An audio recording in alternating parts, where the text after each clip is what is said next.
A fresh set of tariffs today, this time on the movie industry. He says he's soon going to meet with representatives from the American film industry to discuss his plan to apply new tariffs to foreign-made films.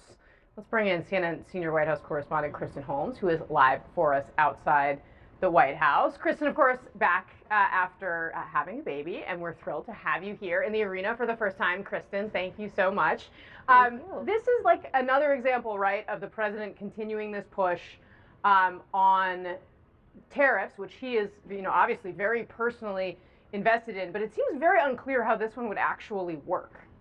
Yeah, that's right. This is an industry that has a lot of ins and outs, and the way that this would work is really questionable because it's not as though you're just taxing one product that is made in one place. You're talking about a movie which, as we know, a lot of the different production houses are scattered across the world. I mean, they have different places that you film, they have different places that things are edited. So how you'd actually do this is really, there's a lot of questions. Now, this is what he said. He posted this on Truth Social. He said, the movie industry in America is a dying very fast death. Is dying a very fast death.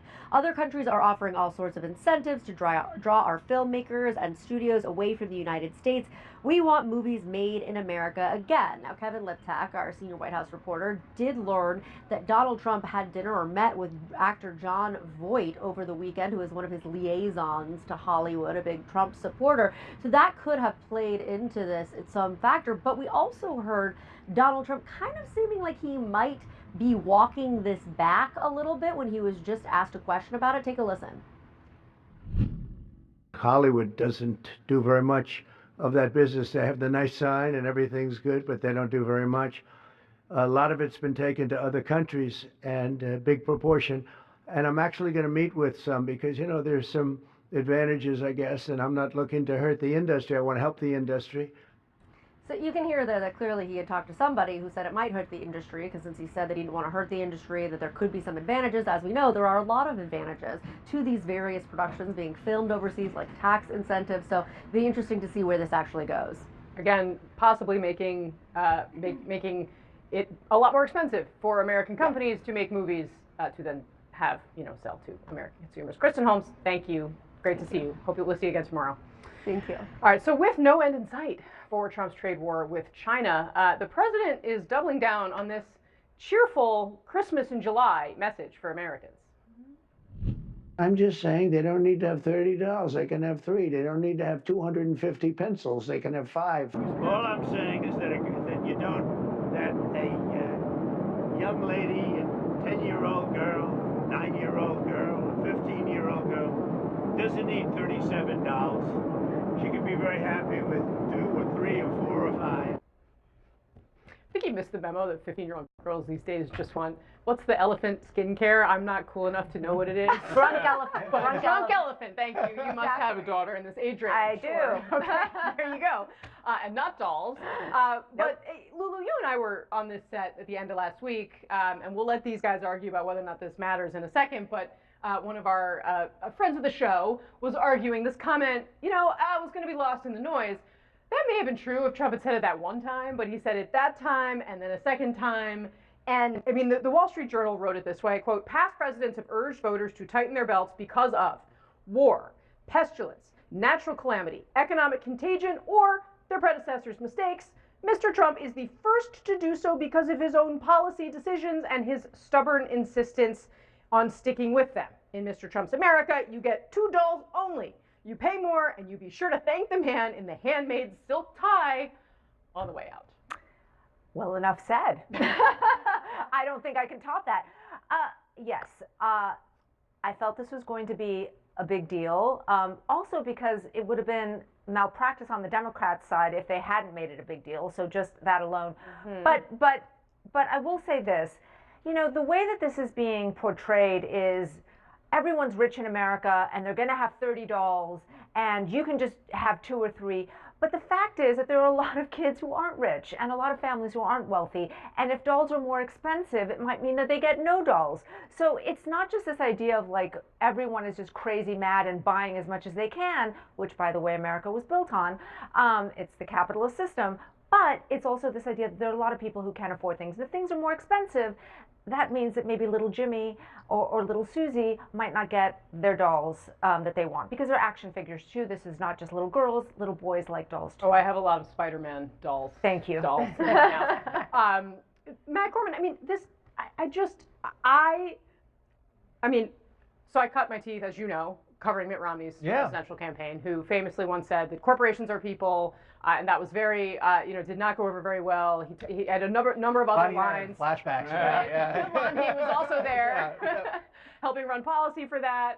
And in those instances when he would say things like that, or any candidate that's not Trump, you all scrambled to correct it, right? And, he, I think, still believes the point that he was trying to make. But there was an understanding that politically this was not really the best thing to do. I never thought in my life I would hear a Republican politician making this argument, like telling little kids they had to have less because of something that you did from a strictly winning elections perspective.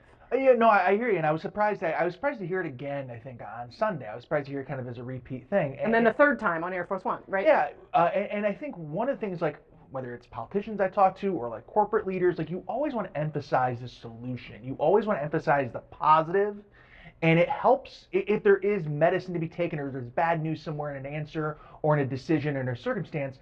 Emphasizing the positive and emphasizing the solution helps to the listener and just people you're dealing with understand it. It puts a better spin on the conversation. So leading with the negative and leading with what you're not getting as opposed to what you are getting or what you could be getting, the benefits of this, I think is an interesting tactic, and one that I would interesting tactic. It reflects the reality of the situation we could be in later this year. And the president's repeatedly said that, there may be less supply of some things, that we may see higher prices. And I think this is sort of the reflection of the reality of the policy he's carrying out. And I think it's because he's hearing from some of his advisors, look, this is probably going to happen if we continue down the path that we're continuing now. I don't think it's going to change how the president thinks about these issues, because if there's one consistency he's had in his career over many years, it's tariffs. He really believes in that point of view. Well, and I mean, Adrian Elrod, you also a political strategist, and frankly, Democrats have occasionally said tariffs are a policy that could have positive results in certain cases. On the circumstance. Right. I've talked to Elizabeth Warren was here saying, yes, there are circumstances where this would work, et cetera.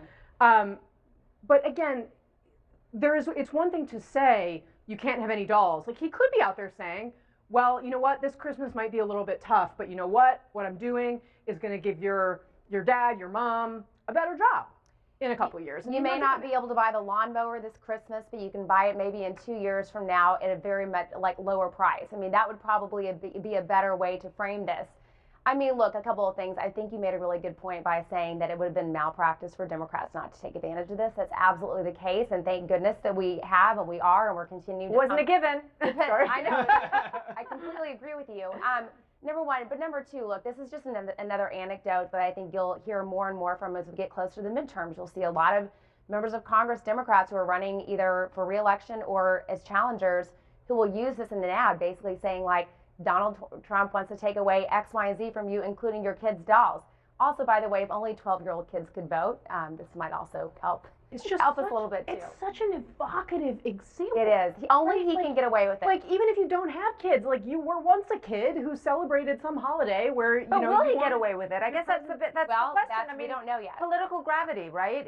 It's always been the big question around Donald Trump, and this particular issue, this hasn't come up before. Where you're actually telling the American people and their children, you're not going to have enough. He may not have to determine what the cost of it will be, but Republicans in the House and Senate will in the midterm elections next year if there is an impact on price or supply or some other economic constraint. And that's going to be the big question, right? How much of this actually ends up happening versus being able to pull back? Mm-hmm.